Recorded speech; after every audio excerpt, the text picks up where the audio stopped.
Bonjour, bonsoir, moi c'est Néné et je suis accompagnée de ma très chère Ndaya et vous écoutez le thé noir.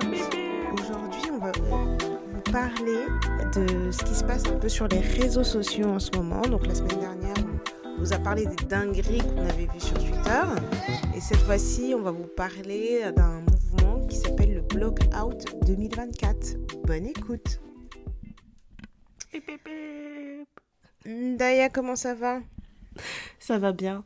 On va pas se mentir, on enregistre aux aurores et je pense que ça va s'entendre parce que les tons de Vous avez voix nos sont beaucoup plus meilleures graves voix. que d'habitude, voilà. Moi, ça me dérange Je pas vois d'avoir une voix suave comme absolument, ça. je ne vois absolument pas de quoi tu parles. J'ai toujours une voix Bonjour à toutes. charismatique, grave, j'adore. Grave. C'est vraiment ça. Non, ça va très bien. Ça va très bien. Quoi de neuf de ton côté? Bah, En plus, on se voit bientôt, donc tu vois, oui, tout va bien. on se voit bientôt. Moi, de mon côté, mon corps est cassé toujours. Euh, voilà, il me fait comprendre que, madame, il faut faire une pause. Un mois, un Donc, cassage. un mois, un cassage. Mais ça va, Waouh. c'est des bébés cassages, tu vois, c'est pas du plâtre et tout, Dieu merci. Donc là, je fais de la kiné, etc. Le kiné, il est trop gentil. Au début, je le trouvais trop bizarre, mais il m'explique des trucs et tout. Je suis là, oh, ok, cool, cool. Donc, donc voilà, on m'a dit d'aller voir un ostéopathe, etc. Bon, pour ceux qui me connaissent, vous savez que je ne mange pas de ce pain-là. J'ai Mhm. l'impression que les ostéopathes et les chiropracteurs, ce sont des escrocs. Ce Des n'est gens pas un débat que j'ai dangereux, envie... ouais. Ouais, c'est pas un débat que j'ai envie d'avoir, c'est ma position. Ceux qui vont voir les ostéopathes, faites ce que vous voulez. Je ne Soyez les vous meilleurs. recommanderai pas voilà, je ne vous recommanderai pas un ostéopathe. Je comprends qu'il y en a certains qui trouvent que c'est bien et que ça fonctionne pour eux. Moi personnellement, je vais chez un kinésithérapeute et si jamais mon médecin traitant pense que je dois aller voir un ostéo ou un chiropracteur, je l'écouterai d'une oreille mais en étant un peu circonspecte. Je dirais, Hmm, pas sûr. Donc voilà, mais à part ça, c'était le petit En plus, disclaimer. je te vois bien faire ta Euh, tête avec ton sourcil levé, genre, avec... vous Oui, êtes sûr? bien sûr, Laissez-moi relire les radios. Non, parce que je suis pas sûre de ce que vous racontez. vous avez pas mis les bons examens, tout ça. Bon. Mhm. Mais voilà, mais sinon, franchement, ça va, j'ai un toit au-dessus de ma tête, j'ai de quoi manger, je suis en santé, ma fille va bien, mes proches vont bien. Que Amen. demande le peuple? Que demande le peuple? Franchement. Euh, Dans cet épisode, donc, on va vous parler un peu de ce qui se passe par rapport au blockout. Bon, pour les personnes qui vivraient en dessous d'une pierre et qui ne sauraient pas de quoi on parle, il s'agit d'un mouvement qui a été lancé après le Met Gala, Mhm. où en fait les gens ont pointé les influenceurs, les célébrités, etc., qui ne parlaient pas de ce qui se passe à Gaza, et en incitant les gens à les bloquer en masse pour impacter leurs revenus et leur faire comprendre qu'ils doivent prendre la parole sur ce type de sujet parce que de par leur fonction, le message aura beaucoup plus d'impact.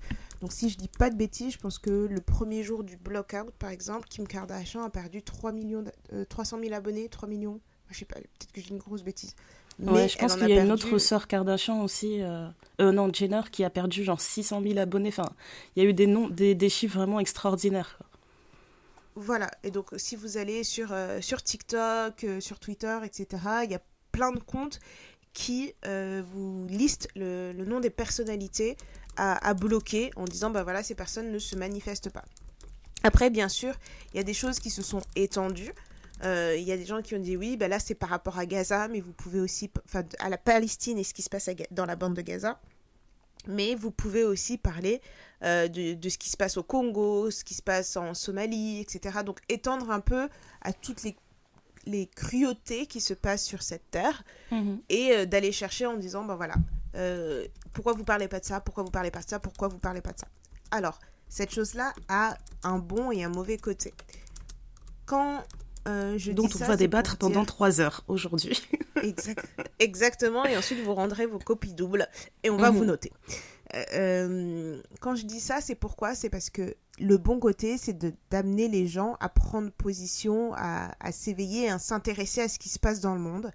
Ça, c'est pas c'est une bonne chose. Le mauvais côté, moi, je trouve que c'est un peu on se met un peu en juge et parti Parce Mhm. qu'il y a certaines personnes qui vont citer des célébrités en disant bah tu vois, elle a jamais parlé de ça, elle a jamais fait ci, elle a jamais fait ça, et alors que la personne on a parlé à plusieurs reprises. Et c'est juste parce que toi tu ne l'as pas vu, tu estimes que euh, la personne n'a rien fait. J'ai deux exemples pour appuyer mon propos. C'est Là, par je dois en avoir exemple 50, moi. Yanis.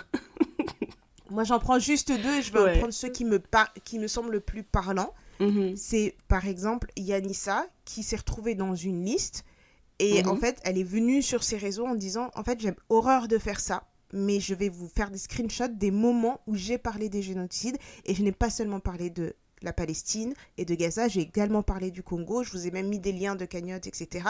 Et elle a fait des screenshots et des dons qu'elle avait fait, parce qu'elle dit oui, en fait, quand moi je vous parle d'une association et d'un génocide, ou Ou d'un conflit en cours, ou ce genre de choses, ok. ou d'un conflit, ou peu importe, en fait, je participe. Alors, elle dit oui, je vais pas en parler matin, midi, soir. Mais quand je fais et que je vous dis, bah, donnez à l'UNICEF parce que ils ont une cagnotte qui va aller aider telle zone, et bah, ça veut dire que moi aussi, je l'ai fait. Donc, merci. Si vous voulez me mélanger, me mettre dans les listes et tout. Et puis après, bon, elle a posté des screens de ses followers qui disaient que grosso modo, oui, nous, on sait, on te connaît, on te suit. Si les gens qui disent ça, ce sont des gens qui te suivent pas. Et Bah deuxième déjà là, c'est exemple, problématique parce que ça veut dire que les personnes qui décident de manière plutôt arbitraire au final d'éliminer, enfin d'arrêter de suivre certaines personnalités, elles, en fait, elles répandent des fausses informations. Parce que exactement. comment tu peux savoir, en tout cas, comment tu peux savoir si t'as pas fait un travail d'investigation pour de vrai, quel Mm. influenceur a parlé de tel problème à tel moment, en fait, si tu ne fais pas, si t'es pas en train d'éplucher toutes ces pages, quelqu'un comme Yanissa, tu vas éplucher tout le contenu qu'elle fait depuis, je sais pas moi, 10 ans, sur chaque Oui, réseau. et puis surtout que si elle a partagé en story, les stories sont visibles 24 heures.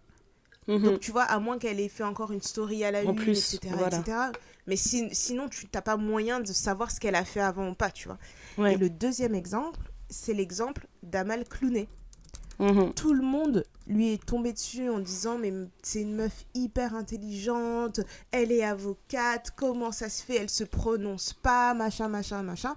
Force est de constater que dans les 10 derniers jours, en fait, il y a un Mhm. mandat d'arrêt international qui a été émis par la Cour pénale internationale pour notamment Netanyahou Netanyahou, ouais. et un autre ministre israélien et ensuite quatre têtes du Hamas également, mais Mhm. qui a aidé à la rédaction de ce mandat? Voilà, Madame Amal Clooney. Amal. D'ailleurs, j'aime pas dire Amal Clooney, j'aime pas. Mais j'aimais bien son nom de famille, je sais plus c'était quoi, mais ça sonnait tellement plus distingué que Clooney. Voilà. Mais oui, quand j'ai vu ça, ça Et m'a vraiment fait donc, rire. Attends, la meuf est avocate. Bien sûr qu'elle va se retrouver dans certaines de ses pièces, parce qu'elle a toujours été, non seulement elle est avocate, mais si je me rappelle bien de son parcours, elle a toujours été du côté des ONG et de ce genre bien d'activité, en évidemment. fait. Elle a toujours été dans le Exactement. charity. Donc je comprends pas, en Ouais. fait, comment des gens peuvent commencer à attaquer ce genre de personnalité dont le métier, littéralement, ça a pour vocation d'aider le monde. Je comprends pas, en fait. Et, Pourquoi tu vas et qu'elle t'attarder a là-bas? montré. Je peux comprendre, en fait, que tu te poses des questions quand tu vois une chanteuse qui par exemple va poster des trucs tous les jours sur internet, etc. Mais Mhm, une défenseuse des droits de l'homme, c'est ça que vous voulez mhm. aller attaquer? Je comprends pas. C'est ça. Et en fait, en fait, ce que j'ai trouvé intéressant, c'est, j'aime toujours voir, tu sais, le mouvement et la vague que ça apporte chez les gens, l'éveil, etc., etc. Je trouve toujours ça intéressant parce que je me dis, oui, en fait, les gens se réveillent, etc. Mais l'autre chose qui m'agace, c'est que ça dure 3 jours, en fait. Parce que dans les faits, tout ça, qu'est-ce que ça amène en vrai? Je comprends qu'on veuille impacter les gens sur leur porte-monnaie et il n'y a que ça qui va faire que les gens vont se bouger. Parce que mine de rien, c'est aussi notre pouvoir, c'est un pouvoir qui n'existait pas il y a quelques années et je pense que c'est un nouveau truc et les gens l'appréhendent pas très très bien parce que tu as des gens qui disent oui mais même si j'arrête de le suivre, qu'est-ce que ça va faire, machin, etc. Oui ben ça va toucher son engagement, ça va toucher sa valeur auprès des marques, etc. Et ils vivent à travers ça. Donc Mhm. ça c'est un nouveau truc qu'on doit aussi nous apprendre à gérer, à vivre avec, et être un peu plus conscient sur les choix qu'on veut faire. Mais ça m'a refait penser à tout l'engouement qu'il y avait autour du boycott d'H&M. Mhm. à cause de ce pull où l'enfant était marqué I'm the coolest monkey in the jungle et l'enfant était noir. Et tout le monde disait on boycotte H&M, plus personne, machin, machin, machin. Je vois toujours autant de personnes chez H&M. Alors je n'ai pas accès à leurs chiffres, mais j'ai pas l'impression qu'ils aient fait faillite, hein. Bah, tu Donc vois, ça, maintenant que tu dis ça, c'est intéressant parce que, par exemple, depuis le conflit à Gaza, il y a une mhm, liste qui circule et qui est évolutive où on nous partage en fait quelles marques boycotter. Quelles marques ouais, boycotter parce que ces marques ont été liées directement au financement de l'armée israélienne. ok. Et donc, il y avait des marques comme McDonald's, Starbucks, et je ne sais pas quels sont les chiffres en France, par exemple, mais je sais qu'aux États-Unis, ils ont perdu énormément d'argent. Leur consommation, Oui, elle a vraiment baissé drastiquement, au point ouais, où euh, moi déjà là je trouvais ça intéressant parce que je me disais ah ben ok parce qu'il y a quand même une grosse différence entre ce que je lis en ligne et ce que j'entends des personnes que je côtoie, tu vois. Mais là pour le coup bien sûr. c'était cohérent, ça restait cohérent en ligne jusqu'à en personne. Mais le là où ça a marqué un tournant, en tout cas dans mon point de vue par rapport au positionnement des célébrités, c'est que pendant ce moment où c'était très officiel que Starbucks était boycotté, on a pu apercevoir Kim Kardashian prendre un café chez Starbucks, mais tu sais, genre une tasse à emporter, là, où t'as le logo, etc. On l'a Mhm. vu se balader, etc. avec ça. Et en gros, les personnes qui connaissent le quotidien de Kim Kardashian, genre les puristes, savent que quand elle fait Mhm. ça, c'est une opération marketing. C'est pas parce que en fait les Ok. personnes qui la connaissent, qui la suivent depuis longtemps étaient capables de dire en fait on n'a jamais vu Kim Kardashian se balader avec des tasses Starbucks, etc. Enfin donc clairement c'est une opération marketing. Ah, Donc quand tu te dis que ce genre d'organismes, de grosses entreprises sont capables de contacter des célébrités parce qu'ils savent que les célébrités peuvent nous influencer dans un sens ou dans un autre pour un sujet aussi sensible, et ben c'est là que je me suis dit attends, en fait, il y a un an, je t'aurais dit, même pas il y a un an, on va revenir en arrière il y a 4 ans. Il y a 4 ans, quand on a eu droit au blackout par rapport à Black Lives Matter, où on disait à tout le monde d'arrêter de partager c'était sur mon les point réseaux, suivant, ouais. voilà. Quand il y a eu cette période-là, en fait, pour moi, je trouvais qu'il y avait beaucoup trop de marques et de personnalités qui étaient dans le performatif. Tu vois, le fait de Exact. mettre un carré noir sur ton Instagram, etc. Enfin, pour moi, je trouvais que ça nous amenait nulle part, mais je peux comprendre, en fait, quand tu as un sentiment d'impuissance, tu as envie de faire quelque chose, tu le fais. Mais d'un autre côté, je trouvais qu'il y avait beaucoup de gens qui étaient dans le performatif et je trouvais que ça desservait, en fait, à la cause et qu'il n'y avait pas vraiment de message qui était passé derrière, tu vois. Juste de dire, ben voilà, la vie des Noirs compte, fin, et puis passer à autre chose et se dire, ouh là là, j'ai fait ma bonne action du jour en tant que personnage Mhm. public, personne va attraper mon col.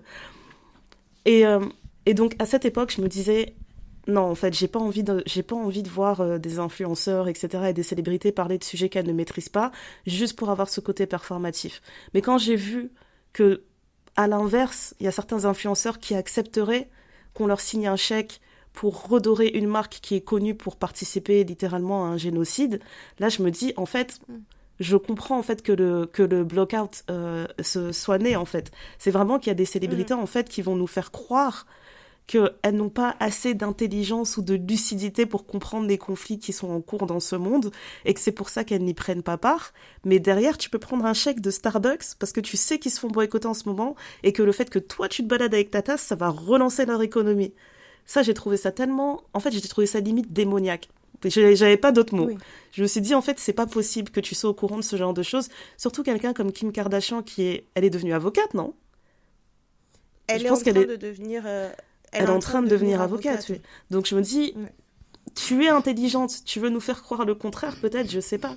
Oui, pour moi, c'est vraiment une attitude démoniaque. Quand t'as conscience, en fait, des répercussions que chacun de tes petits gestes comme ça, chacune des marques que tu vas consommer peut avoir, eh ben, je peux que comprendre, en fait, les personnes qui lancent un mouvement comme le blockout. Ouais, bien sûr. Après, tu vois, le truc, c'est que pour moi, je tiendrai pas rigueur à une personne qui prend pas position. Tu vois, idéalement, une personne prend position pour le fait que on tue des enfants. Et ça, c'est clair, c'est net, on prend position. C'est pas le fait qu'on soutient un gouvernement plus que l'autre, une organisation plus qu'une autre. C'est juste que là, en l'état des choses, on tue des enfants. Donc, c'est pas bien de tuer des enfants. Ça, c'est simple, tu vois. Je comprends que ça peut te mettre un peu en porte-à-faux si tu travailles avec telle marque et puis telle autre marque et que tu sais pas trop comment te positionner parce que ça va impacter plus qu'une marque que l'autre. Enfin, tu vois, c'est un peu le truc c'est un peu compliqué et je comprends Mhm. que chacun ait envie de s'engager ou pas. Chacun fait ce qu'il veut, tu vois, notamment je pense aux sœurs Hadid où tu Mhm. vois Gigi qui parle de quasiment rien, qui prend pas position et qui pourtant elle est palestinienne de par leur père et tu vois, elle a jamais pris position sur ça, elle a jamais revendiqué quoi que ce soit, et en tout cas à ma connaissance. Et t'as sa petite sœur qui, elle, revendique l'État palestinien, qui participe à des manifestations, qui est Mhm. très vocale sur le sujet, sur ses réseaux sociaux, au point où elle a perdu des contrats de mannequinat parce que les gens ne... Enfin, elle trouvait que c'était une personne problématique, et je mets des Mhm. guillemets. Ouais, ouais. Elles sont toutes les deux sœurs, elles ont grandi dans le même environnement, elles ont le même héritage, mais chaque... Peut-être que dans le privé, Gigi fait quelque chose, etc., et qu'elle a juste décidé de ne pas en parler publiquement, etc. Et l'autre sujet, c'est est-ce que parce que tu es un personnage public, tu dois tout dire publiquement? Parce que du coup, euh, enfin, tu peux... En fait, je me dis qu'il y a certaines personnes qui sont pas faites pour parler en public. Tu vois, je... Non mais en vrai, hein, parce Non, que mais je suis trop honnêtement, d'accord avec toi. notamment pas, et c'est pas parce que je veux les dédouaner ou quoi aux caisses, mais il y a certaines personnes qui ne sont vraiment pas faites pour parler en public. Parce que en plus, dans cette ère où tout est recoupé, tout est analysé, sorti de son contexte, etc., je comprends qu'il y ait certaines personnes qui, déjà, parce qu'elles sont pas forcément à l'aise en public, et en plus qu'elles n'ont pas forcément envie de prendre parole parce qu'elles ont peur que leurs propos seront déformés. Mhm. Euh, Moi, j'ai plutôt un problème avec les gens qui prennent une parole en public et qui vont mélanger les sujets et vont pas reconnaître le mal là où il est, en fait. Mhm. Notamment, le mal, c'est on est en train de tuer des enfants. Pour le génocide au Congo, le mal, c'est quoi? C'est qu'on est en train de déplacer des populations, on viole des femmes, on tue des enfants, on tue des hommes, on tue des femmes. Ça, c'est mal. Il n'y a pas de... Tu vois, y a pas d'explication, en fait. Tuer des gens, des innocents, avec le niveau d'intelligence militaire que chaque pays peut avoir, je ne comprends pas comment ils n'arrivent pas à cibler que les personnes qu'ils ont envie de cibler. Mhm. Je ne comprends pas qu'en 2024, on ait autant de dommages collatéraux sur des civils. En Ou fait, on est alors, je arrivé suis dans pas au une ère courant. où, tu vois, ce que je comprends avec le blockout, c'est que j'ai l'impression qu'en fait, si on n'agit pas sur un point, sur un sujet, sur un paramètre, on va tous devenir fous, en fait.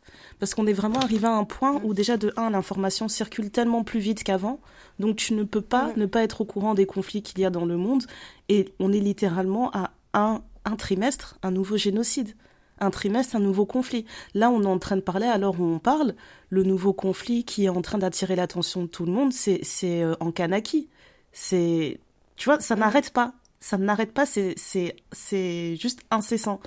Et donc, Ouais. t'as envie de te dire, mais qu'est-ce que je peux faire? Parce que c'est soit je prends les armes et je commence à aller faire le tour du monde pour me battre, soit je tape Ouais. là où je peux à mon niveau, tu vois. Et c'est vraiment ce Mhm, sentiment d'impuissance que je comprends. C'est que ce que tu viens d'expliquer, comment tu comprends pas qu'en 2024, il y ait toujours autant de souffrance, autant de violence, etc. dans ce monde, pour des conflits qui sont toujours liés aux mêmes choses à chaque fois. C'est des histoires de ressources. Donc, je pense vraiment que le sentiment d'impuissance, il pousse les gens à s'attarder sur des paramètres sur lesquels ils ont l'impression d'avoir un impact, tu vois. mhm, Moi, je sais que euh, pour ce qui est du conflit au Congo, par exemple, euh, d'ailleurs, oui, petite parenthèse, pour ce qui est du conflit du Congo, tous les Congolais sont au courant. Je tenais juste à faire oui. cette petite parenthèse. Il faut pas se dire que parce qu'un Congolais n'en parle pas, il est pas au courant ou il s'en fiche, etc. Genre, non, on est bien au courant. Il y a un conflit qui existe depuis, pour certains, avant même leur naissance, tu vois. Donc, on est tous au courant, nos parents en parlent, nos familles en parlent, il y a des personnes qui ont perdu des membres de leur famille par rapport à ça. on est bien au courant, on parle de millions de morts, donc c'est pas un sujet genre qui est secret ou qui est réservé à une élite ou quoi que ce soit. On en est au courant. Et quand je vois des personnalités qui ne sont pas congolaises, qui disent des phrases du style ouais, les Congolais, il se passe ça chez eux et personne n'en parle et tout, c'est vraiment un peuple, machin. Mais tu sais comment ça me dresse le poil? Genre, Ouais, je j'arrive suis à un d'accord. point où je me dis, est-ce que je peux, tu vois, genre, je vais me transformer en hacker. Il faut que je prenne le Mm. pseudo de la personne, je vais trouver l'adresse IP, je vais trouver son adresse parce que elle et moi, il faut qu'on parle face à face. Parce que quelle dinguerie de sortir ça. Quelle dinguerie. Ouais. Et ça, c'est vraiment un truc, ça m'a toujours insupporté. En fait, c'est pour ça que je dis que j'aime pas, en fait, quand les gens prennent la parole de manière performative. Tu vois, par exemple, Mm. je pense qu'on avait reproché à Maître Gims ou à Dadju de pas parler de la situation au Congo, alors que tu te rends compte que c'est des personnes qui ont fait des dons pour plusieurs associations qui luttent, qui aident les réfugiés, etc. Enfin, toujours ce truc-là où, en tout cas, j'ai l'impression que dans la communauté africaine, eh ben, on a cette facilité à se dire d'un pays à un autre, ouais, occupe-toi de ton conflit là-bas et laisse-nous tranquilles. Et je trouve ça tellement Mhm. d'une Bien violence où tu sûr. arrives à un point où tu peux utiliser un conflit comme ça pour gagner un argument, pour gagner un débat. Et donc, récemment, la dernière personne que j'ai vu faire ça, c'était Music Feelings. Et quand je te dis que ça m'a tellement énervé, Néné, j'étais en train de Ah bon? réfléchir à c'est où le prochain événement au Music Feelings y sera. Parce que lui et moi, il faut qu'on fasse un tête-à-tête. Mais tu vois, faut pas te battre matin, midi, soir. Vous pouvez d'abord discuter. Néné, c'est très grave. En Honnêtement, fait, j'ai même pas vu ce qu'il a dit, hein, ben donc, c'est pour ça, je vais te dire, comme ça, tu vas me dire si toi aussi t'as envie de faire un tête-à-tête. Alors, je pense qu'il avait publié une vidéo, et justement, je pense qu'il expliquait le conflit israélo-palestinien, etc. Il fait des vidéos comme ça maintenant. Et en gros, il a partagé ça sur Twitter, et il y a une personne qui lui a dit, quand est-ce que tu fais une vidéo sur la situation au Congo? Et tu sais ce qu'il a Mm. répondu? Non. Il a dit, les Congolais, ils étaient au concert de Fally Ipupa, j'ai vu personne parler du conflit du Congo, pourquoi vous me demandez ça à moi? Ok, mais alors, moi j'ai des questions subsidiaires. Qu'est-ce qui l'a motivé à faire une vidéo sur le conflit israélo-palestinien? Néné, je sais pas, mais la condescendance qu'il a eue, il a dit, les Congolais, vous étiez en train de danser au concert de Fally hier, pourquoi vous me demandez ça à moi? J'étais prête à prendre les armes, en fait. Là, pour le coup, j'étais vraiment prête à prendre les armes. Et tu vois, c'est vraiment des choses où c'est là que je me dis que ce truc de blockout, il a un impact parce que moi, en tant que personne qui a étudié la communication, je connais l'impact de notre temps. Comment on appelle ça encore? Une sorte de temps de cerveau en fait disponible. C'est un truc comme ça, c'est comme ça que ça s'appelait en fait. Mm. La base en fait qui fait que les marques elles se font de l'argent, c'est le temps que tu as à leur accorder en fait pendant les publicités, etc., etc. Tout ça, ça a un impact. Tout le temps que tu vas accorder à ce genre de contenu, ça va avoir un impact. Et pendant un temps, moi je regardais ses vidéos, etc. J'aimais beaucoup son contenu, j'allais commenter, partager, etc., mettre les likes parce que je sais que tout ça, tout cet engagement, ça va permettre à la personne d'être boostée. Ça, c'est terminé, Mm. c'est terminé. Genre, pour moi, en fait, à partir du moment où j'ai vu que la personne, au moment où on lui a juste posé une question, hein, c'était pas une agression, c'est pas genre la personne, elle lui a dit, je veux que tu fasses une vidéo sur le Congo, etc. Non, on lui a juste dit, est-ce que tu Mm. pourrais faire la même chose sur le Congo? Le gars s'est énervé comme ça et a tapé sur un peuple qui est déjà endeuillé. Non, en fait, Mm. il aura plus mon engagement parce que je sais que mon engagement a un impact. Et si mon engagement, il va Mm. enrichir une personne qui parle comme ça d'un conflit qui me tient à cœur, il ne l'aura plus. Mm. Puis c'est terminé. Et c'est là où je me dis qu'il faut trouver une nuance dans le block-out, en fait, où tu as un exemple comme ce que tu as expliqué sur Yanissa, où les personnes n'ont pas vraiment fait leur recherche, elles décident juste de dire, ben toi, tu vas être sur la liste des personnes qu'on doit plus suivre. Non, en fait, observez Mm. les personnes que vous suivez, il faut tout simplement les observer. Même pour moins que ça, hein. Il y a des personnes que je suivais, et un jour, je me suis rendu compte que, ben, tu vois, telle influenceuse, elle raconte sa vie, ok, mais est-ce que c'est édifiant? Est-ce que ça m'apporte autre chose? Tu sais, c'est tout Mm. bête, mais il y a des influenceuses, ok, elles font du divertissement, elles vont dire les marques qu'elles utilisent, etc. Mais quand t'as fini de Mm. consommer leur contenu, tu te ressors quand même, t'en ressors, je sais pas moi, positive ou pas Mm. neutre. Et je me disais, comment c'est normal que je regarde le contenu de quelqu'un et j'en ressors neutre ou alors j'en ressors énervé. Et ben, elle aura plus mon engagement, en fait, parce que je trouve que ce genre de contenu n'a pu être mis en avant. Donc, je vais me désabonner, je vais arrêter de mettre des commentaires, je vais arrêter de mettre des likes, etc. Et je pense que c'est plus comme ça qu'il faudrait réfléchir au block-out, plutôt qu'on a un truc de masse où tu forces les gens à parler. Et tu vois, quand tu disais qu'il y a des gens qui savent pas parler, il y a un truc qui m'a fait pleurer de rire dans cette histoire, c'est l'influenceuse Poupette Kenza. Mais alors, tu sais que cette meuf, je la bloque partout et elle réapparaît Elle toujours sur les réapparaît, machins. c'est un fléau. Et j'ai dit, mais je ne comprends pas comment j'arrête pas de signifier que ce contenu ne m'intéresse pas. Je ne sais pas qui est cette Tu fille. vois? Je ne sais pas ce qu'elle dit. Je ne veux pas savoir les quelques Néné. exergues que j'ai vus de gens qui commentaient sur ces trucs. Je dis, ne mais en fait, comprends non, pas je ne sa veux vie. pas je ne comprends pas. Je ne comprends pas, Donc, du ça coup, à n'a chaque fois, jamais je fait bloque, sens pour moi. Je bloque. Mais tu vois, eh ben, une meuf comme ça, elle a entendu parler du truc block-out, elle a fait une vidéo, elle a dit « Ah mais moi, ah non mais moi je suis totalement consciente du problème, moi je revendique la Palestine, et puis d'ailleurs, tous les gens de mon équipe, c'est pas des juifs, hein. Moi je travaille pas avec des juifs, je travaille avec C'est personne quoi le rapport? d'Israël, tout ça, les marques, non voilà, hein. Mais c'est Et il y a quoi une le personne qui a rapport? commenté. Vous voyez quand vous demandez à des gens bêtes de prendre position, ce qui se passe. Non mais, Néné, c'est quoi le j'étais rapport? au sol. Elle savait pas ce qu'elle disait. Donc c'est ça que le blocard fait à certaines personnes. Genre elles sont au dos du Oui, mais mur, là, parce elles que... se disent qu'est-ce que je dis, putain. Non mais tu sais, parce que quand tu perds beaucoup d'abonnés, etc., enfin, il y a des gens qui n'ont jamais pris position, etc., et soudainement, quand il y a cette affaire de blockout, j'ai vu des gens parler, tu vois, même dans les gens que je suis, tu vois, parce que je sais pas ce qui s'est passé avec ce mouvement en particulier qui leur a mis une pression, Mhm. mais tu vois des gens qui communiquent sur le sujet. Et comme j'ai dit plus tôt, enfin, honnêtement, moi, chacun fait ce qu'il veut, hein. C'est Mhm. entre vous et votre conscience, ce avec quoi vous êtes à l'aise. Notamment là, il y a eu le festival de Cannes et il y a l'actrice Kate Blanchett qui avait une robe blanche, noire et vert à l'intérieur. Et quand elle Mhm. montait les marches du festival, et ben en fait, avec le rouge du tapis, ça faisait les couleurs du drapeau de la Palestine. Et il y avait plein de débats sur les réseaux. Est-ce que c'est un soutien à la Palestine? Est-ce qu'elle avait conscience de ce qu'elle faisait? Mhm. Est-ce que elle a, en tout Elle cas, a rien de ce dit. que je vois de cette femme, elle a rien dit, mais elle a pas l'air bête. Ouais. Elle a vraiment pas l'air bête. De la même façon, je pense que c'était aux Grammys ou aux Oscars ou un truc comme ça. Tu sais, il y avait des gens qui avaient des pins ou des gens qui avaient tu sais, des petites choses qui montrent que tu soutiens sans forcément parler, parce que peut-être que tu n'es pas à l'aise et que tu as peur d'être un peu maladroit, etc.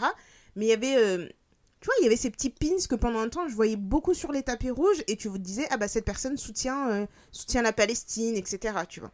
Mhm. Donc, il y a toutes ces Parce que tu choses-là. vois, Et le je vois ça, mais je me dis en vrai de vrai.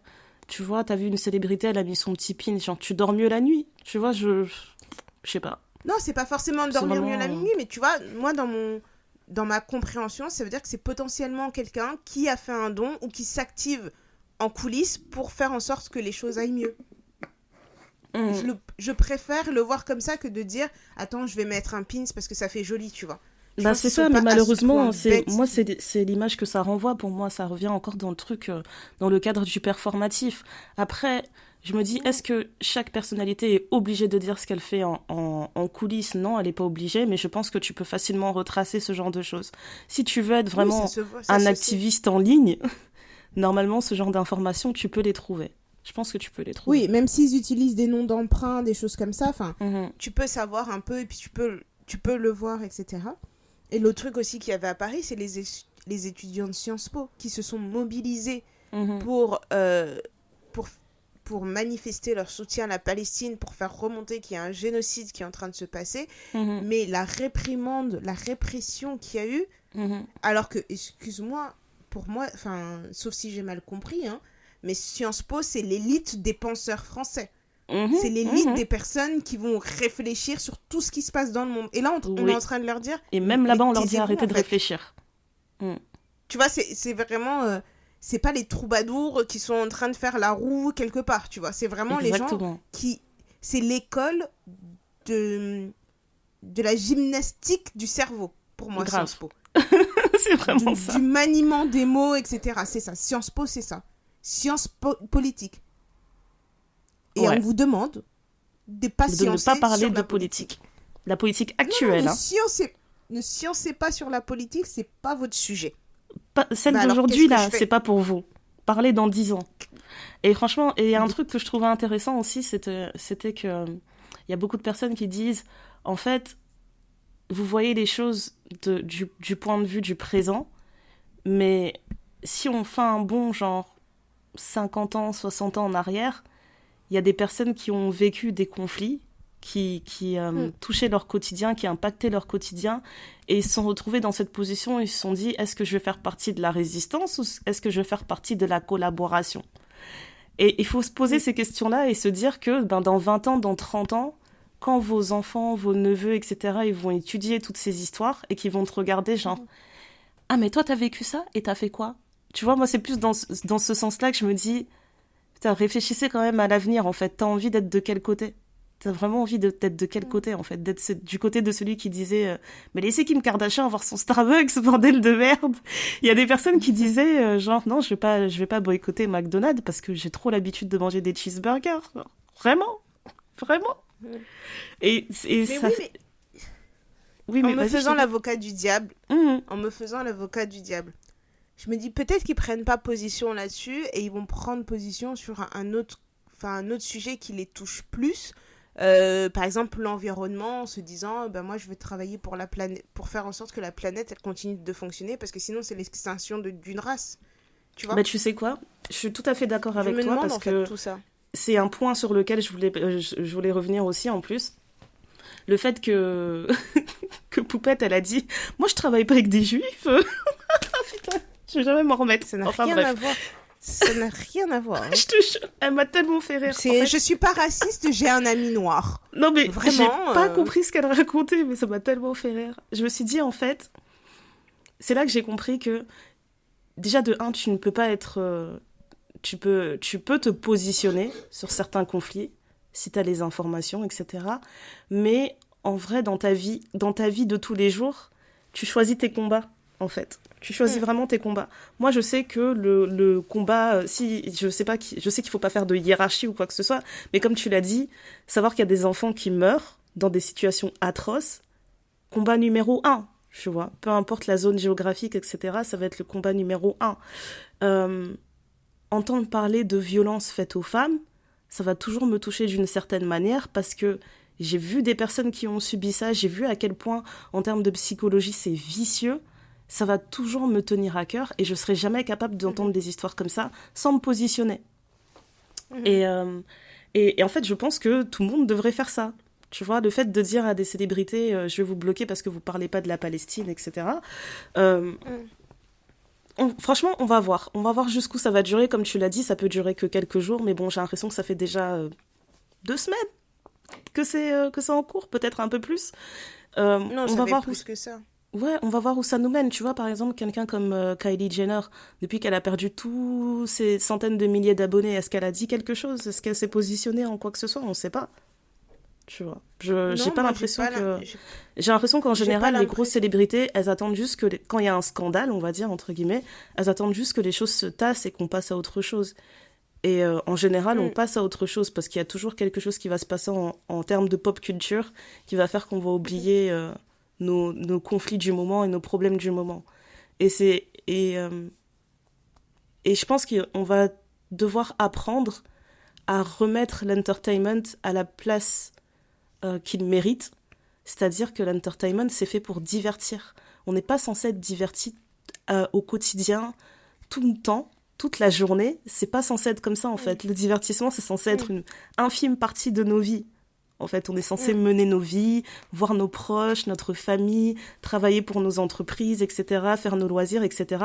Et quand tu as envie de te détendre un peu, là, sur les 10%, 15%, c'est là que l'entertainment prend place, ou le divertissement prend place. Et je pense qu'on est arrivé à un stade où l'entertainment, il prend une place tellement énorme dans nos vies qu'on est prêt à faire des croisades pour que ces personnes-là reconnaissent nos conflits du quotidien. Voilà, moi c'est vraiment dans ce... Quand je réfléchis comme ça, en fait, je me dis, j'ai l'impression qu'on va trop loin sur un truc qui nous dépasse, tu vois, parce que on leur demande de réfléchir à ça de la manière dont ça nous impacte, nous, en tant qu'humains lambda, parce que on n'est pas à l'abri d'un conflit, nous aussi, tu vois. Et en cas de conflit sur les territoires sur lesquels on vit, ces célébrités-là, elles seront à l'abri, nous, on ne sera pas à l'abri. Donc, ça n'a pas impacté leur quotidien comme ça nous impacte maintenant, en fait. Je pense que ce Oui, serait ça et ma après, conclusion. après, t'as aussi, tu vois, enfin, moi, je me souviens du début du conflit en Ukraine, où on nous demandait d'accueillir des Ukrainiens chez nous, que c'était scandaleux, que si on n'accueillait pas des Ukrainiens chez nous, il y avait tout un truc, c'était un truc ultra rapide. Ben, ça fait plus de 2 ans que ça dure. La situation, à mes yeux, n'a pas vraiment évolué. Moi, j'ai vu beaucoup de trucs aussi dans les journaux ou même sur les réseaux où il y a une famille ukrainienne qui a accueilli, enfin, une famille qui a accueilli une Ukrainienne. Finalement, l'Ukrainienne est partie avec le mari parce que le mari préférait l'Ukrainienne que sa propre femme. Ouais, j'ai vu cette histoire. Tous les gens. Je pensais vraiment que c'était une blague. Hein. Ah non, non, mais c'était pas une blague. Hein. Ok, C'était d'accord. vraiment pas une blague. Il y a tout ce truc de il faut accueillir les enfants, etc. Alors, je suis tout à fait d'accord.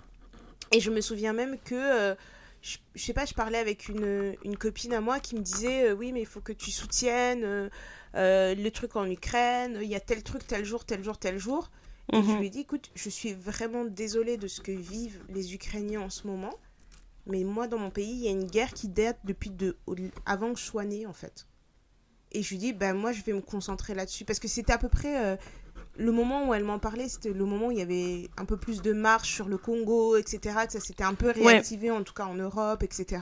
Et j'ai dit, écoute, moi je suis vraiment navrée pour ce qui se passe pour les Ukrainiens.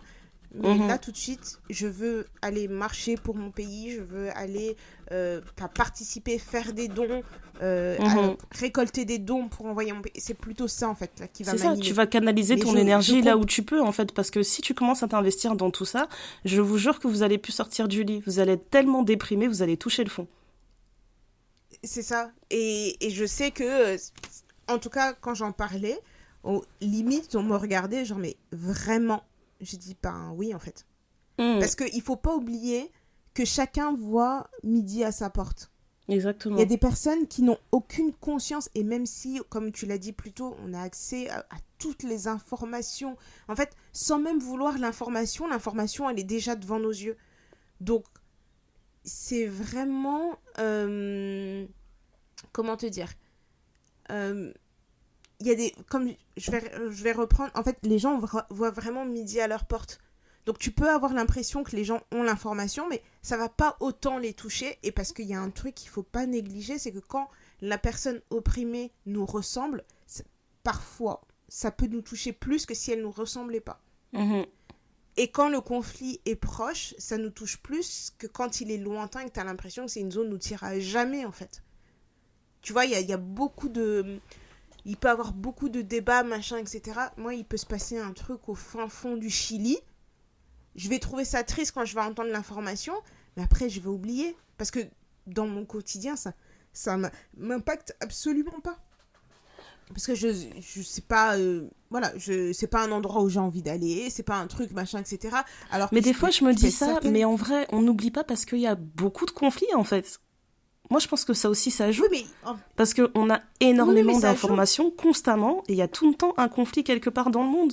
Là, quand les gens font des listes de... Tu sais, tu vois des posts du style Free Palestine, Free Soudan, Free Congo. Le truc, il y a 10 pays différents qui sont listés. Free Oui, mais je suis Soudan, d'accord. Mais Free tu sais, Haïti, Free machin.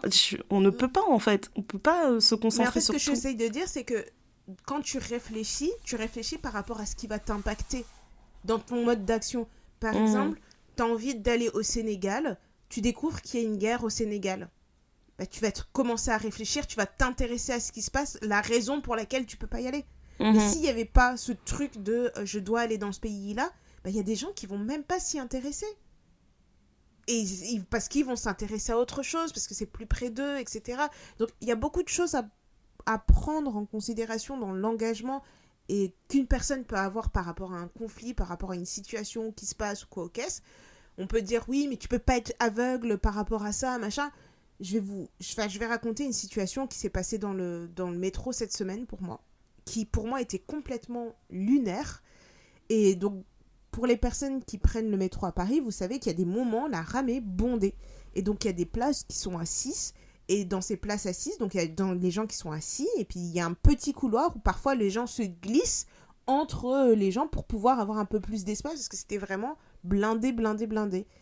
Et il y a une situation qui a escaladé parce qu'il y a cet homme qui s'est mis dans cette place-là pour être un peu plus à l'aise. Et en fait, il y a une dame qui s'est énervée. Une dame qui n'était pas assise, hein, qui était vraiment sur une partie debout, qui a commencé à faire des sous-entendus comme si le monsieur essayait de flasher les dames qui étaient assises. Et le monsieur la regarde en lui disant « Mais écoutez, madame, il y a encore une place assise. Si vous voulez vous asseoir, allez-y. Je veux pas... » Il dit « Je veux pas m'asseoir, je veux juste m'éloigner un peu de la foule. » Parce que, voilà, on est tous les uns sur les autres. Il avait un sac à dos et machin et tout. Donc, tu vois, c'est un peu... tu vois, c'est le moment où le métro est blindé. Et là, les gens commencent à avoir un peu... Tu vois, les nerfs sont tendus, quoi. Tout agace, quoi. Tout agace, c'est fin de journée, rush hour, etc. C'est vraiment... heure de pointe, c'est vraiment l'horreur. Et la dame, elle dit « Oui, je le vois bien, ton petit jeu depuis tout à l'heure, machin. » Et le monsieur la regarde en disant « Mais qu'est-ce que vous sous-entendez, madame ?» Elle dit « Non, mais fais pas l'innocent. Vous voyez très bien ce que vous faites. Je vous vois depuis tout à l'heure. » Il dit « Mais qu'est-ce que je fais ? Qu'est-ce que je fais ?» Et elle insistait. Et les personnes qui étaient dans les 6 personnes qui étaient assises, là, il y avait des femmes, il n'y a personne qui comprenait. Tout le monde la regardait un peu incrédule. Ouais. Et en fait, le mec a monté le ton et le mec est venu devant la femme pour lui dire « Mais ferme ta gueule, si t'as l'esprit mal placé, machin, etc. » Et c'est là que les gens ont commencé à intervenir, tu vois. Et donc, ça s'est passé pendant 2 stations, donc, ce qui est assez long quand même. Parce qu'il dit « Mais ferme ta gueule, machin, si t'as un problème, il n'y a plus rien qui va dans ce monde, machin, on voit le mal partout, j'ai rien fait de mal, machin, etc. » Il dit « Vous me connaissez pas, et puis si vous voyez le mal partout, vous allez vous faire soigner et tout. » Et la femme commence à dire « Oui, mais vous me parlez comme ça parce que je suis une femme, parce que machin. » T'es là, tu te dis « Mais en fait, quand tu regardes la scène, tu ne comprends pas comment le truc a escaladé. » Et honnêtement, pour avoir vu la scène, le mec ne faisait absolument rien. Et donc là, ça a mené un truc où tout le monde a réagi. Mais quand tu vois, par exemple, des mecs qui sont là en train de te frotter, qui prennent un téléphone, qui machin, là, il n'y a personne qui dit rien. Et tu vois, t'as un peu le... étrange. T'as ce truc où c'est assez étrange. Et les gens étaient là, non mais monsieur, on parle pas comme ça à la dame, ça ne se fait pas, machin, etc. Et il dit, je fais rien. Et après, il s'est retourné vers les dames en leur disant, est-ce que ça vous gêne que je sois là, en fait, en train d'éviter le monde? Et tout le monde était là, ben non. Et dit, oui, mais parce que c'est ça, toi, tu veux montrer ton truc, tu fais exprès, machin et tout. Il dit, mais en sachant que le mec se tenait, hein. Il n'y a pas un moment où il s'est penché au co-caisse, tu vois. Et donc, je me dis aussi que quand tu es hyper exposé à tout ce qui se passe dans le monde, bah parfois, tu peux voir du mal là où il n'y en a pas. Et ça crée des situations... En fait, si le mec avait pas été calmé par un autre mec qui était à côté, je ne sais pas où est-ce que ça allait terminer. Hein. Ouais, c'est ça. Et tu vois, il y a des trucs où ça devient... ça monte. Et puis après, il y a aussi d'autres moments où les gens veulent intervenir et ça tourne au drame parce qu'ils se font taper, parce qu'ils prennent un coup de couteau, parce que machin, etc. Parce que ça aussi, tu vois, ça peut empêcher les gens de prendre position pour des trucs, tu vois. Et dans toutes ces choses-là, je pense qu'il est important que chacun se pose et réfléchisse, comme tu l'as dit, dans 50 ans, qu'est-ce que je serais fière de dire ? J'ai pris position pour un peuple qui a été opprimé, qu'on a massacré, etc. Mais j'étais fière de me positionner là-dessus et de dire que, non, moi, à mon niveau, je vais aider pour faire entendre ces voix-là. C'est juste ça, en fait, qu'il faut. Voilà. Tout simplement. Tu vois, en parlant de choses qui me tiennent à cœur, moi, il y a un truc qui me travaille beaucoup en ce moment. C'est, je pense que tu en as entendu parler, c'est la discussion qu'il y a en ce moment entre Peniel Samba et le chanteur de gospel congolais Mike Kalambai. En fait, il était marié à Peniel et je pense que Peniel s'est marié à Mike Kalambai quand elle avait 17 ans ou 18 ans, et il en avait 32, 33. Tu vois, pour commencer vraiment pour vous mettre un peu de contexte en fait par rapport à leur histoire.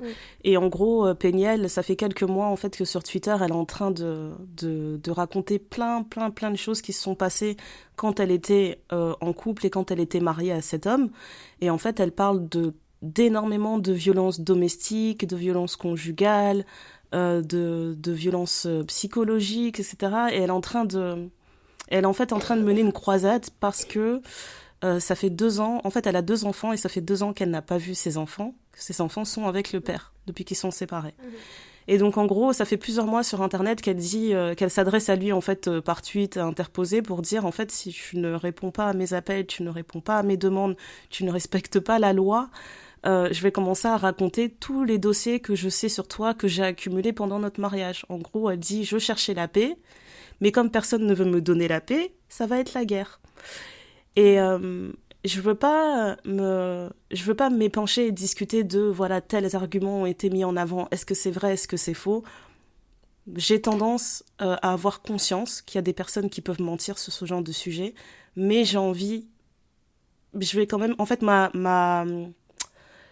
mon premier instinct ce sera de croire la victime.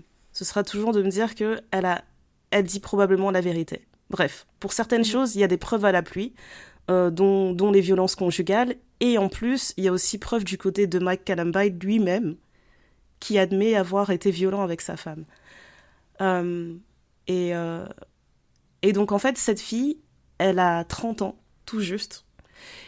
Et elle se fait... Mais quand je te dis qu'elle se fait insulter de tous les noms par des personnes de la communauté congolaise, majoritairement des femmes qui ont son âge, ou alors des femmes qui pourraient être nos mamans, qui pourraient être nos grands-mamans, elle se fait insulter par ces personnes-là qui sont en train de lui dire qu'elle essaie de détruire un homme de Dieu. Et en fait, j'ai regardé avec beaucoup d'attention ce qui s'est dit de tous les côtés, et je suis vraiment arrivée à la conclusion que s'il y a vraiment un fléau qu'on doit combattre dans notre communauté congolaise, c'est ce côté en fait où... un homme de Dieu, il va être mis au même niveau que Dieu. Déjà, ça, c'est pas normal. L'idolâtrie, en fait, elle est arrivée à un niveau, en fait, qui est devenu juste maladif dans notre pays. Et deuxièmement, les violences faites aux femmes ont été tellement banalisées dans notre culture qu'une femme qui s'est fait taper à la ceinture par son mari, pour les Congolais, c'est un fait divers. Mais c'est vraiment un truc genre... je pense que... tu vois, une petite baffe et ça lui remet un peu les idées en place. Exactement. Elle a besoin d'être éduquée.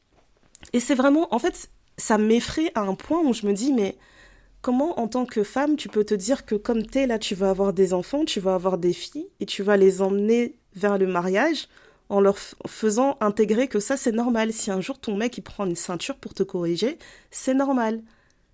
Et ça me fait vraiment peur, en fait. Et c'est là que il y a certaines choses qui se sont mises en place dans ma tête. Et je me suis dit, en fait, s'il y a des choses sur lesquelles, dans ma vie, je dois intervenir et mettre corps et âme, ce sera ce genre de choses. Ce sera clairement ce genre de choses, ce genre de combat. Et en fait, on est arrivé à un point où déjà, c'était... Je dirais que c'était le seul sujet qui m'intéressait pendant plusieurs jours, au point où je pense qu'il y a certains soirs où j'ai un peu perdu le sommeil, parce que ça me fait tellement cogiter, en fait, sur l'avenir de la société congolaise, qui est déjà... qui est déjà dans un quotidien qui est très instable. Quand je dis instable, je parle de notre gouvernement, de notre économie, de du niveau médical. Enfin, il y a tellement de choses qui font que ce pays est instable.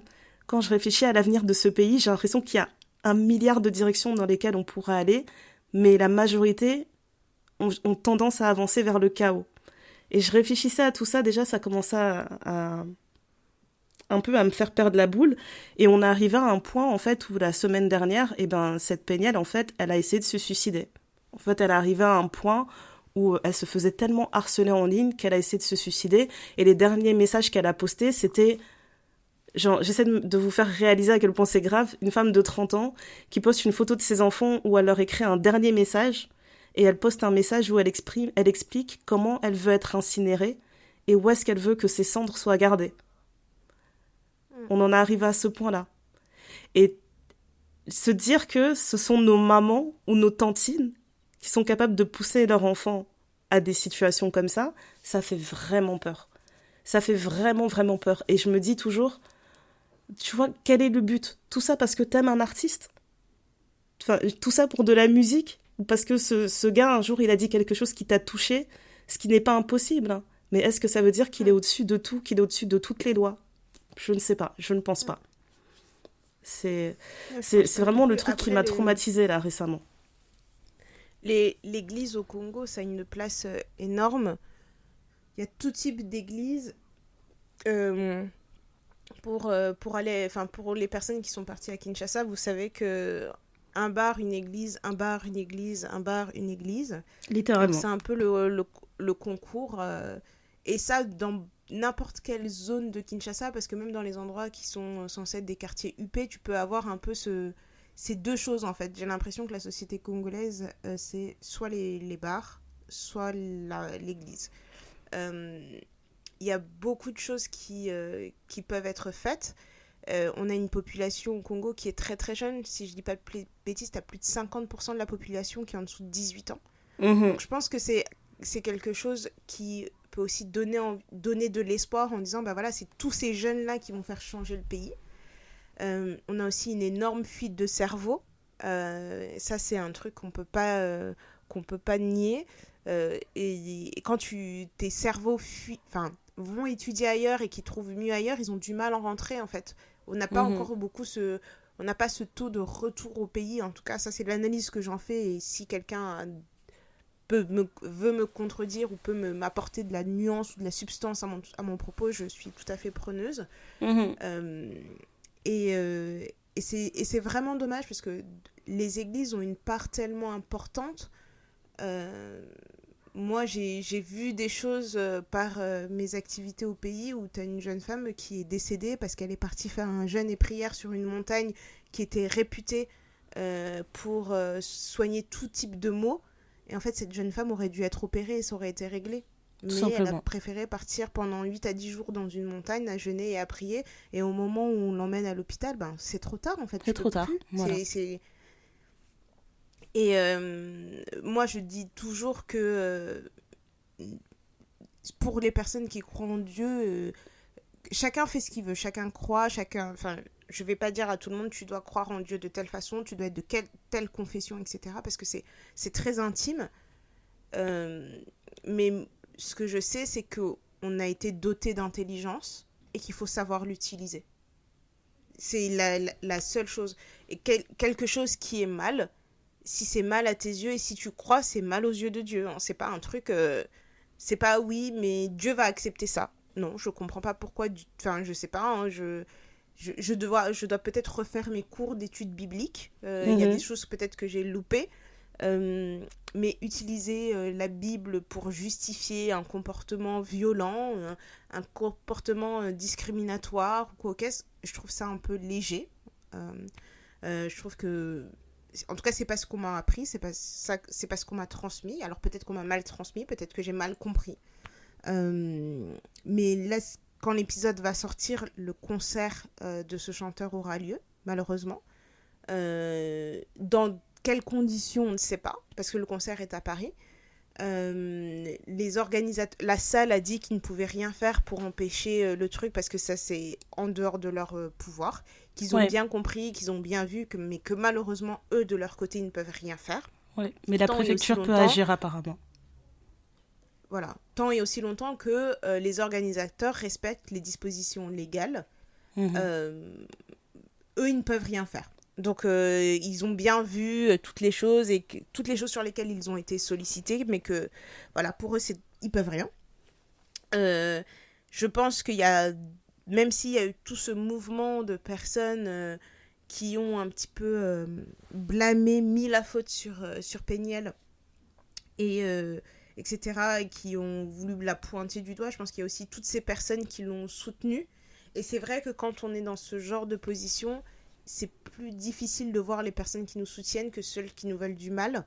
C'est vrai. Je pense que ça a éveillé beaucoup de discussions. Et je pense que faut pas négliger ça parce que il y a beaucoup de choses qui se passent parfois une fois que les rideaux sont fermés. Et ça a sûrement donné le courage à certaines femmes de parler sur des personnes, sur des églises qui sont plus petites. Et ça, c'est pas du tout négligeable parce que un plus un ça fait une force en fait. Exactement. Euh, c'est vraiment, vraiment, vraiment, vraiment malheureux tout ce qu'elle a subi. De la manipulation. Enfin, je pense qu'on en a peut-être déjà parlé avec Ndaya, c'est que une si grande différence sur des si jeunes femmes, des femmes qui sont en train encore de se construire, etc. Ça a tout un impact parce que au-delà du fait qu'elle était jeune, et ça peut arriver, hein, que tu te maries très jeune, que tu sois très mature, etc. Mais c'est tout le système qu'il y avait autour, en fait. Exactement. Que ce Parce soit que ses parents, sa famille à voilà, lui, etc. En fait, il y a tout un environnement ou un écosystème où tu te dis où waouh. tout le Et monde te fait aussi, comprendre qu'en fait, là, si t'épouses cet homme-là, mais quel step-up tu vas faire dans ta vie, c'est incroyable. C'est incroyable. exactement. Parce Mm. qu'il faut savoir que les hommes de foi ont une certaine. Stature. Un certain stature au Congo où. Ou Entre être devenir président de mama la. pasteur, c'est juste, c'est le C'est statut ultime, vraiment. quoi. Donc c'est ce C'est qu'elle allait vraiment bien. devenir et ça allait être magnifique pour elle, en fait. Voilà. Voilà. Donc, il y a toutes ces choses-là. Et la question qu'on se pose aussi, c'est que dans notre entourage, si on connaît une femme qui est battue, etc., qu'est-ce qu'on fait? Est-ce qu'on la force à la sortir? Est-ce qu'on la laisse réaliser? Est-ce que c'est toujours la question qu'on se pose, jusqu'à quel point on peut intervenir Mhm. dans une situation comme ça. Donc, Est-ce qu'on y répond moi aujourd'hui ou on personnellement, y répond prochainement? on y répond prochainement. Moi, j'ai besoin encore de réfléchir, de m'informer, de m'assurer d'avoir les bons mots. Parce Ouais. que je veux pas dire n'importe quoi.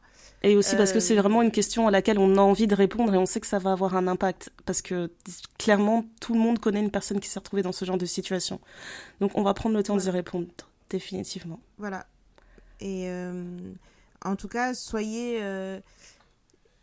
si on peut clôturer cet épisode sur ces quelques mots, soyez des oreilles attentives et des épaules sur lesquelles on peut pleurer. Et soyez des gens sur qui on peut compter. Je pense que c'est ça le plus important parce que parfois on est dans le brouillard, on a l'impression qu'il n'y a personne pour nous, mais soyez là pour les gens qui comptent pour vous et qui ont besoin de vous. Je pense que ça fait toute la différence parce que quand une fois que la personne elle passe ce tourbillon de sa vie, elle se rappellera toujours de ce que vous avez fait pour elle et c'est pas forcément quelque chose de financier, c'est pas forcément ouais, c'est pas forcément l'aspect financier, c'est vraiment l'aspect de. En tout cas, je savais que je pouvais l'appeler à n'importe quelle heure et qu'elle pouvait m'écouter. Ça me permettait de me mettre du baume au cœur et ça m'a donné Mhm. le courage de. Donc Yes. voilà, c'était le Ténor Podcast. Vos tantines préférées? Vous savez qu'on a l'habitude de terminer l'épisode en vous disant ce qui nous rend heureuse en ce moment. Donc au début de l'épisode, vous avez compris qu'on se voit bientôt. On sera à la NSA, la Natural Hair Academy, cette année pendant les 2 jours avec des invités très spéciales. On va pas trop vous en dire parce que j'allais gâcher la surprise, mais on sera avec nos invités très spéciales, de grandes femmes, très Tenez-vous pointues, prête. surtout. Voilà, elles ont un mot à dire. Donc je pense que l'épisode qui sortira au moment de la NHA aura des guests. Et aussi, ce qui me rend heureuse en ce moment, et qui rend aussi Ndaya en ce moment, et je pense que je n'abîme rien et que je ne booste rien et que j'en fais pas une montagne, voilà. C'est que Ndaya a lancé sa chaîne YouTube, voilà. Piou, piou, piou, piou, Ndaya, piou. quand j'ai connu Ndaya, c'était une blogueuse, voilà. Et puis elle avait arrêté, elle recommençait, elle arrêtait, elle recommençait. Et puis après, il y a l'époque du Ténor Podcast. Mais Ndaya, c'est cette personne créative qui touche un peu à tout, qui aime partager ses expériences et qui aime vivre, donc qui écrit bien. Et bah, je trouve que c'est l'évolution de la Ndaya que j'ai connue, de passer sur YouTube et de vous montrer un peu tout ce qui se passe dans cette vie, etc. Et vous pouvez la suivre sur sa chaîne YouTube, voilà, sans vous obliger, mais vous êtes obligé. De suivre ma très chère Ndaya sans vouloir vous forcer, bien sûr, vous êtes libre, mais faites-le. Ça s'appelle Ndaya Voilà. Petite Fleur d'ailleurs, la chaîne YouTube. Voilà, C'est le pardon. surnom que ma Voilà, maman me Ndaya donne Petite, depuis toujours, donc c'est Ndaya Petite Fleur. Ndaya Petite Fleur de la blogosphère à YouTube. Hey! Hey, hey. Écoutez, dites-nous ce qui vous rend heureuse en ce moment. Faites-nous vos retours sur cet épisode. Est-ce que vous êtes engagé? Est-ce que vous prenez position? Est-ce que vous prenez parole? Dites-nous un peu ce que vous en avez pensé. Vous savez que nos réseaux sont toujours ouverts et prêts à la discussion avec vous. Et on se dit à la semaine prochaine pour un nouvel épisode avec nos guests qui seront ravis de vous parler. À très bientôt. Bye! Bye yo!